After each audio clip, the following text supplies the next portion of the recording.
সবসময় মানুষকে মোটিভেশনাল কথা বলি। আজকে আপনাদেরকে দেখাচ্ছি আমিও কাজ করি। এই যে আজকে আমি আমার গরুর জন্য খ্যার কাটছি। এটা আসলেও যারা না করেছে তাদের জন্য অনেক পরিশ্রমের কাজ। আমিও আগে কখনো করিনি, কিন্তু এখন করি। আমার কাছে কৃষিকাজ এখন অনেক ভালো লাগে। আসলে কৃষি যদি না থাকতো তাহলে আমাদের এই পৃথিবীর প্রযুক্তি এতদূর আগাইতো না। পৃথিবীর এই যত প্রযুক্তি দেখছেন, এই প্রযুক্তি আগানোর পিছনেই কৃষিই মূল।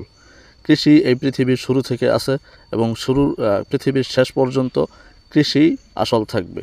যারা কৃষির পিছনে ভালোভাবে সময় দিয়েছে তারা এগিয়ে গিয়েছে। আর সেটা বড় কথা নয়, বড় কথা হলো কাজই।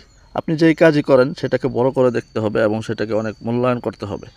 আজকাল অনেক মানুষ বা একসময় অনেক মানুষ কৃষিকে অনেক ছোট করে দেখতো, ভাবতো কৃষিকাজ যারা করে তারা হয়তো বা অনুন্নত, তারা উন্নত না। কিন্তু আসলে যারা কৃষিকাজ করে তারাই আসলে অনেক উন্নত এবং তারা পরিশ্রমী, তারা পৃথিবীতে অনেক ভালো থাকে, পরিশ্রম করে শরীর মন ভালো থাকে।